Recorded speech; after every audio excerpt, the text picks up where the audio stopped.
The Office is one of my absolute favorite TV shows. It's basically on loop in my household. So today I'm going to stop and rank all 22 episodes of Season 2 of The Office from the worst to the best.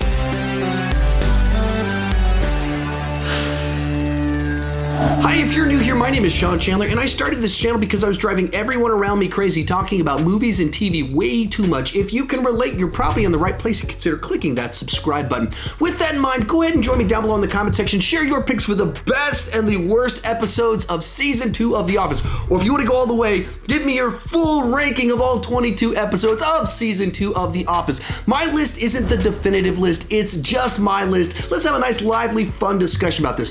Before we go into this, I'll just say this. This is one of my absolute favorite seasons of television ever. This is probably the season of television I have rewatched the most times. So ranking these episodes is a lot like ranking my children. It's unbelievably painful to do it. And just even looking at my ranking, it hurts because there's so many amazing episodes inside of this season. One final thing before we get started. If you want more videos like this one, check out this playlist up above. I've already ranked the seasons of The Office, the characters, the season 1 episodes, given my top 10 favorite episodes. All of that is right up there. If you enjoyed this video, there's something else up there that you will love. With that said, let's get started. Coming in last place is The Fight. This one opens with a nice cold open about Jim putting Dwight's desk in the office, but after that, it's just kind of a forgettable episode that doesn't have a bunch of standout jokes inside of it. The basic scenario about a fight between Michael and Dwight doesn't really put either one of them in a good light.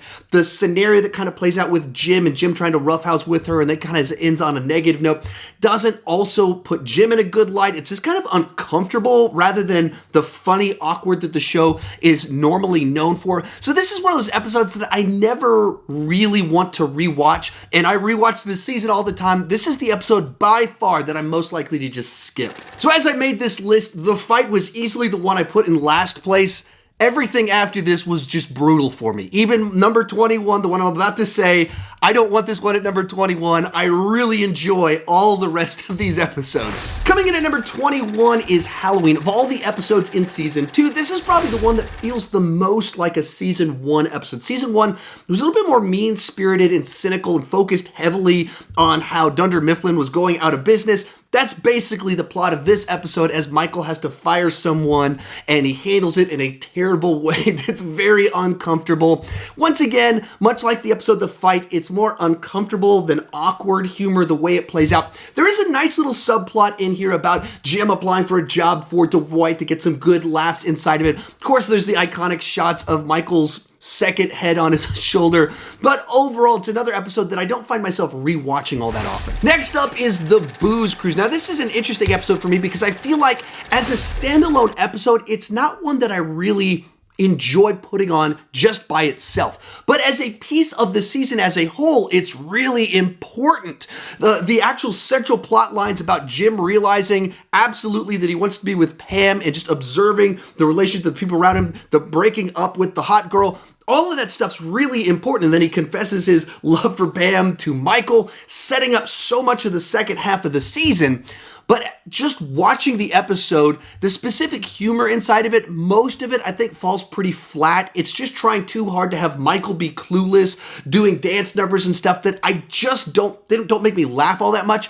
And then it's just bogged down heavily by all of the drama inside the episode, all of Jim realizing how much angst he has, where he's at in life. This is some of the jerkiest Jim in the entire series. And it's kind of in a good way because he's progressing as a person because of it, but it doesn't make for an episode I like to just sit and watch in and of itself. Number 19, The Secret. This episode is essentially the follow-up to The Booze Cruise, where Michael can't keep a secret and lets it out into the office. It kicks off with a nice little cold open with the up dog little bit that gets a good chuckle out of me every single time. But then as you go into the episode, there's some laughs here and there, but for the most part, it's kind of that uncomfortable rather than awkward humor that I mentioned about several of these kind of lower episodes. It's not a lot of standout moments. I do enjoy the little Hooter sequence inside of it. It's a little bit funny when Michael messes up his hair to look like Jim's, but overall, another episode that just doesn't distinguish itself all that much for me. Next up is The Carpet. For me, this one feels a little bit like a filler episode, but a fun, harmless filler episode at that. You get to see the beginning of Kelly and Rainn in this one. Michael annoys his coworkers. We dig a little bit deeper into his backstory with the previous manager, his feelings on all of that. All of it leading up to a big payoff with Todd Packer. Not a whole lot here that just kind of wows me. No big gigantic laughs from me, but harmless nonetheless. Number 17 is conflict resolution. This is one of those episodes that kind of toys that line of uncomfortable, awkward humor very closely as Michael decides to take it on himself to play conflict resolution manager person and starts going through all of the complaints about everyone, reading them, leading to all sorts of kind of character relevant movement forward in the plot for some of these characters and setting up Casino Night in the next episode. Overall, it doesn't fully land as well as some of the classic awkward humor episodes of this series, but there are plenty of nice moments inside of it. Coming in at number 16 is Michael's birthday. As you might have guessed from the title of the episode, it's all about Michael's birthday, where he, as always, is incredibly selfish and wants everyone to wish him a happy birthday, all while Kevin is kind of having a little bit of a cancer scare that, of course, naturally leads to tension, as Michael wants all the attention and Kevin should be giving it. I think my favorite thing in this episode is the little subplot with Pam and Jim going to the store shopping for stuff for Kevin. I think that's where the episode kind of works the best. There's some nice moments when they go to the ice skating ring at the end of it, kind of setting up the casino night once again with Michael and real estate lady who's his actual wife in real life. So some nice little moments. Another one that's not a big flashy episode, but an enjoyable one nonetheless. Next up is Take Your Daughter to Work Day, an episode that sets up some nice little moments all throughout it where Pam really wants kids to like her, but she's not very good at it. Jim is very naturally good at it. Michael indicates he doesn't want kids to come to the office, and then turns out he really wants to spend a bunch of time with the kids. But I think what's really neat about this episode is it gives us some really important insight into Michael himself as they show kind of this clip of him as a kid, and he says that he wants to grow up and have a wife and 100 kids so he has 100 friends that can't leave him.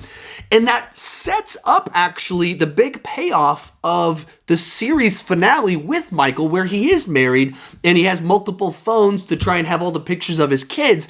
That plot point starts with this episode. And so while the episode itself doesn't necessarily have the biggest laugh, I think it has some really great moments for us understanding our lead character of the series. Number 14 is sexual harassment. Oh man, this is one of those episodes I can't believe it's this low on this list, but that just tells you how much I love this season and how many great episodes I think are in this season. You got Todd Packer showing up with a whole bunch of inappropriate jokes going all around as Michael makes people uncomfortable. Leads up to one of the best little "that's what she said" little runs in the entire series as Jim sets up Michael repeatedly and Michael can't make a comment or tries to hold back from making a comment, then finally breaks and he goes for it. So a bunch of great little moments inside of this one, but once again, not every episode can be a top episode, and this is a season that's like all top episodes for me. Number 13 is Dwight's speech. This is an episode with actually quite a few pieces going on inside of it. The main one, of course, about Dwight having to give a speech because he's the top salesman for Dunder Mifflin,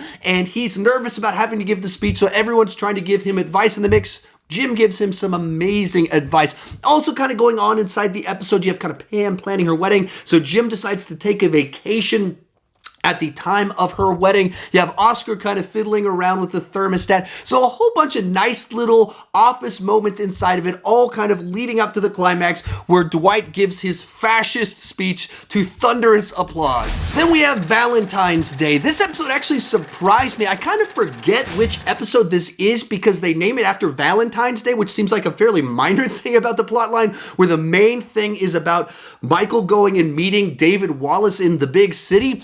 And so it actually surprises me every single time I watch it with just how consistently likable it is without needing to be super flashy. Inside of it, you have that Kelly and Rainn hooked up the night before. Phyllis keeps getting a bunch of Valentine's Day gifts while Pam is kind of wishing she was getting something. And then we have our main plot line inside of it of Michael accidentally telling all the other branch managers that he slept with Jan. That comes out inside of a meeting.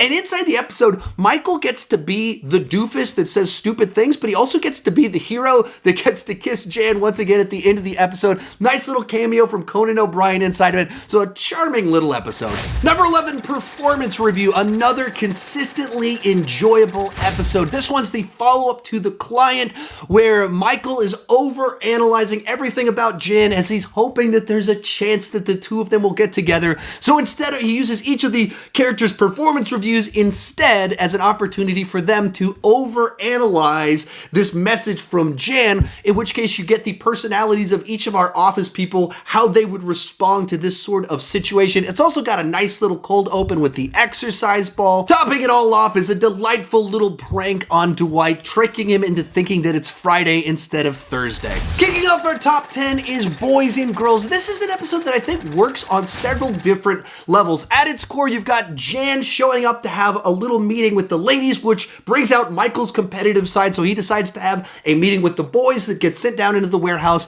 And of course, as Michael is Michael, insanity ensues down in the warehouse. You get the annoyance from the warehouse staff towards Michael. You get Jan annoyed with Michael. You get the ladies in the office picking on Jan over them knowing something went down with Michael inside of it. But where I think it gets some extra layers on top of it and brings it up kind of above some of the other consistently enjoyable episodes is there's a nice little subplot in it about Pam potentially taking a class at corporate, that Jim is supporting her to go do that, and Roy tells her no. That kind of tells us everything we need to know about the relationships of which one of these people understands her best and what is best for her. And I think that just elevates the episode a bit. Coming in at number 9 is The Fire. This is an episode that I think does a great job of subtly being a great character study. The central plot line of it involves there being a fire in the office, so everyone's in the parking lot outside. And inside of that, you have Jim kind of stepping up as this leader that everybody likes, that's kind of playing these games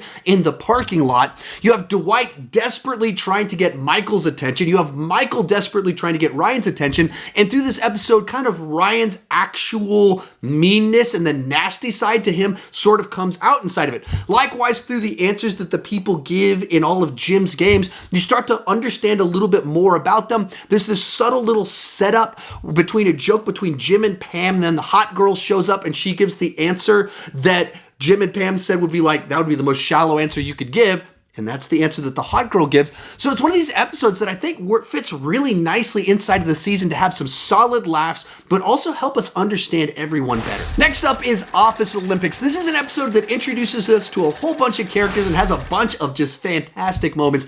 At its core, we have Michael going to go buy his home with Nancy the realtor, who would then come back in Michael's birthday as well as casino night, and is played by Steve Carell's wife. Inside of that, a bunch of just solid jokes in kind of Michael's cluelessness. So back at the office, Jim steps up as the leader, once again establishing that when he puts himself to something, when he dedicates himself to something, he's a very charismatic leader who's very competent and liked by the people around him. He's just a job that for the most part doesn't excite him most of the time. So you see him step up, a bunch of hijinks ensue because of that. We're introduced to the beet farm and Moe's inside of it. So all in all, just a nice, solid episode. Number 7, the Christmas party. This is when the awkward humor of this show really started to gel together, as you have Michael throwing a Christmas party where he decides to break the rules and buy Rainn an iPod, which makes everything a little bit awkward when he receives only an oven mitt, and he becomes cynical that he gave something so expensive and received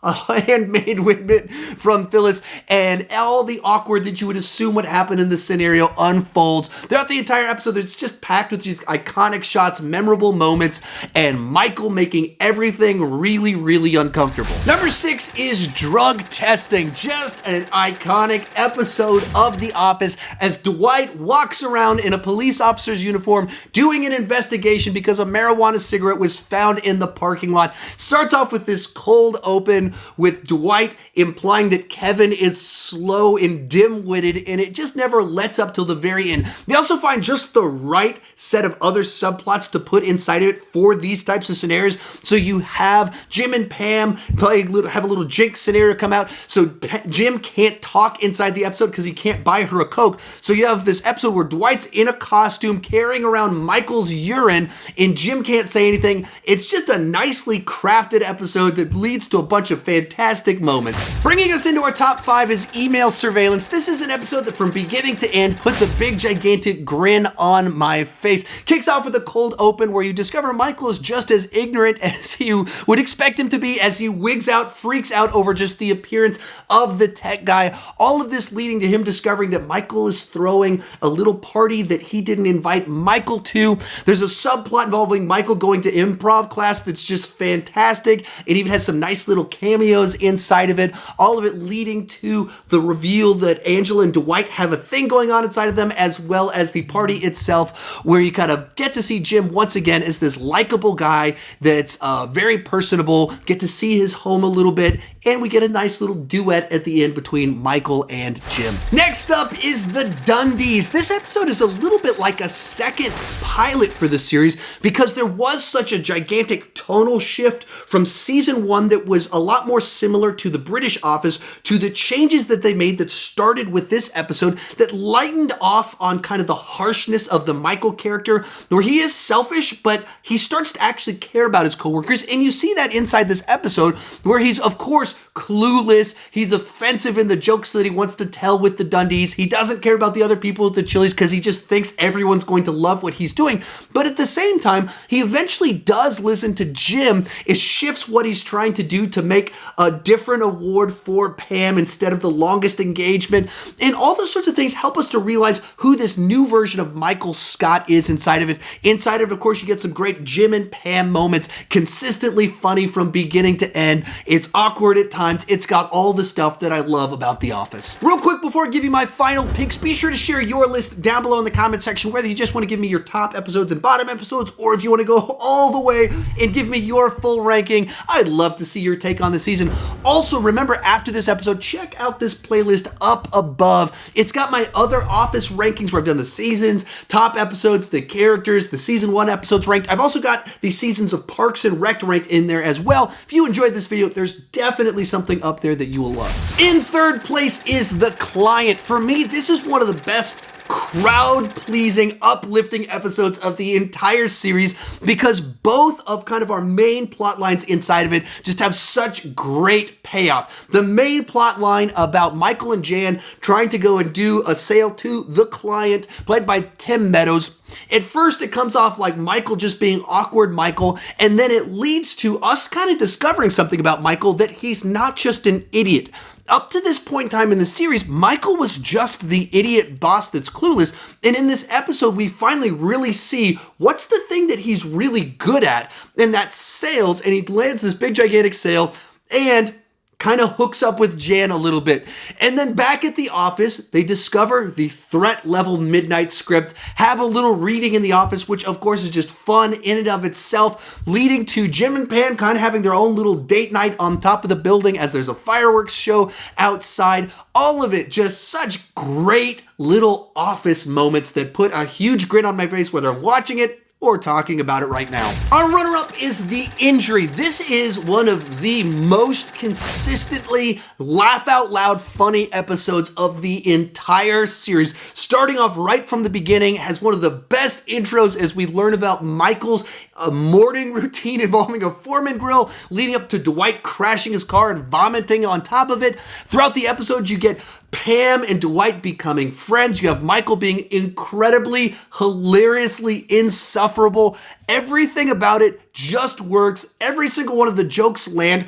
And while this is a show that I love when it kind of has the character moments, the drama inside of it, one thing that makes this episode stand out is that it's just a funny episode. It doesn't have any of the drama kind of bogging it down. It's just an episode you can pop on whenever you want. It's incredibly rewatchable. It's so funny. It's one of the absolute best and funniest episodes of the entire series. But coming in at first place is Casino Night. This is my favorite episode of the entire series. It does all of the things I love about The Office really well. Kicking things off, you got a nice little cold open with Jim and Pam playing a prank on Dwight involving Jim being able to do magic. It leads into a little fight between Toby and Michael over the casino night that leads to some of the best little lines from both Toby and Michael in the entire series. Why are you the way that you are? Every time I try to do something fun, you make it not that way. I hate so much about the things that you choose to be. Then throughout the body of the episode, you just have a bunch of funny bits with all of the characters. Michael gets to be the idiot and the hero once again by being the guy that invites two different girls to this casino night, and both of them say yes, leading to all the awkward scenarios that you would think would ensue inside of that situation. Of course, all of it leading up to Jim confessing his feelings to Pam and their first kisses. That just wonderful moments. And if you're a Jim and Pam fan, this is the episode for the two of them where it finally happens. For me, this episode just works on all the levels that I want an Office episode to work on, and has some of the best payoff of the entire series. So for me, it comes in at number 1. Remember to check out that playlist right over there for more content just like this video. Thank you so much for watching, and keep talking movies and TV too much.